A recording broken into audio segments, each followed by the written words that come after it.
नमस्कार बच्चों। प्रायिकता के अंतर्गत हम कई तरह के सवाल करेंगे, जैसे पासे पर आधारित सवाल, सिक्के पर आधारित सवाल, संख्याओं पर आधारित सवाल और लीप अलीप ईयर, सिक्के की उछालों पर आधारित, ताश की गड्डी वाले सवाल। तो इस प्रकार के कई प्रायिकता वाले हम सवाल करेंगे। हमको केवल इस बात का ध्यान रखना है कि हमारे कुल परिणाम कितने हैं और अनुकूल परिणामों की संख्या कितनी है। जो भी घटना हो रही है उसके अनुकूल परिणामों की संख्या कितनी है। तो हम पहला सवाल लेते हैं। पहला सवाल है हमारी प्रश्नावली का, एक पासे को फेंकने पर 4 से बड़ा अंक आने की प्रायिकता ज्ञात कीजिए। ठीक है, ये हमारा पहला सवाल है। अब एक पासे को फेंकने पर, तो पासा हम सब जानते ही है, सांप सीढ़ी खेलने के लिए जो पासा काम में लेते हैं उसमें कहाँ तक के अंक होते हैं, 1 से लेके 6 तक के अंक। तो हमसे सवाल में क्या पूछा है, 4 से बड़ा अंक आने की प्रायिकता ज्ञात कीजिए। तो पासे में 4 से बड़ा अंक कौन होता है, 5 और 6। और कुल अंक कितने होते हैं पासे में, 6। 1 2 3 4 5 6, कुल अंक कितने होते हैं, 6। तो अनुकूल परिणाम कितने हो गए हमारे, 4 से बड़े अंक वाले 2 और कुल परिणाम कितने हो गए, 6।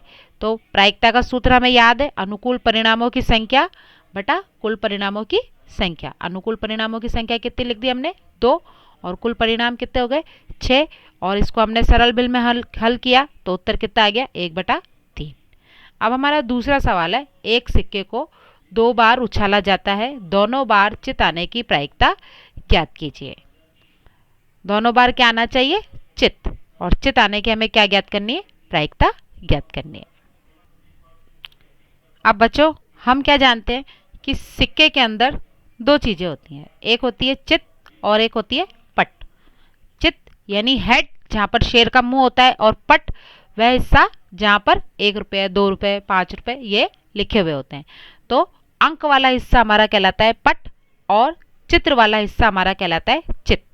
तो जब हम सिक्के देखें, सबसे पहले हम सिक्के कितने उछाल रहे हैं, एक सिक्के को 2 बार उछाला जाता है। यदि एक सिक्के को 1 बार उछालेंगे तो कितने आएंगे परिणाम, 2। यदि 2 बार उछाले तो परिणाम कितने हो जाएंगे, 4। तो कुल परिणामों की संख्या कितनी हो गई, 4। और दोनों बार चित आए, चित दोनों बार आना चाहिए, तो दोनों बार चित आने की प्रायिकता देखिए आप कितनी हो गई, एक ही है। दोनों बार चित आ रहा है, चित मतलब टी टी दोनों बार 2 बार आ रहा है, तो चित आने की प्रायिकता कितनी हो गई हमारी, 1। तो सूत्र क्या हो गया, पी ई का मतलब क्या है, इवेंट यानी घटना। तो इस यहाँ पर हम लिख सकते हैं चिताने की, क्या लिख सकते हैं, ई की जगह चिताने की। प्रायिकता ब्रैकेट में हम लिख सकते हैं चिताने की, और ई के अनुकूल परिणामों की संख्या यानी चित आने के अनुकूल परिणामों की संख्या बटा कुल परिणामों की संख्या। तो अनुकूल परिणाम कितने हैं, 1, और कुल परिणाम कितने हैं, 4। अब तीसरा सवाल देखें। तीसरा सवाल है हमारा, 1 से 17 तक की प्राकृत संख्याओं में से एक संख्या यादृच्छिक चयन किया जाए। यादृच्छिक मतलब किसी भी संख्या का चयन किया जाए बिना देखे अपनी इच्छा से। प्रायिकता ज्ञात कीजिए कि वह एक अभाज्य संख्या हो। तो हमारे पास देखिए 1 से लेकर 17 तक की प्राकृत संख्याएं, कुल कितनी हो गई 1 से 17 तक में, 17 संख्याएं हो गई। अब अभाज्य संख्या, अभाज्य संख्या कौन सी होती है, वह संख्या जिसमें केवल उसी संख्या का भाग जाता है अभाज्य संख्या कहलाती है। और संख्या 1 न तो भाज्य है और न ही अभाज्य है।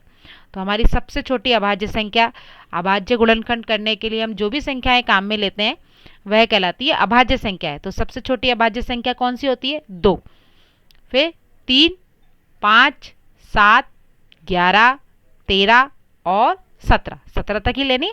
तो ये हो गई हमारी अभाज्य संख्या है। अब 1 से लेके 17 तक में कुल अभाज्य संख्याएं कितनी हुई आप देखें, 1 2 3 4 5 6 और ये 7। तो कुल अभाज्य संख्याएं कितनी हो गई, 7। अब प्रायिकता किसकी ज्ञात करनी है हमें, अभाज्य संख्या की। तो प्रायिकता कितनी हो गई, अभाज्य संख्याओं, प्रायिकता क्या हो गई, अनुकूल परिणामों की संख्या बटा कुल परिणामों की संख्या। और अनुकूल परिणाम कितने हो गए, 7, और कुल परिणाम कितने हो गए, 17। ठीक है, तो ये हो गए हमारे आज के 3 सवाल।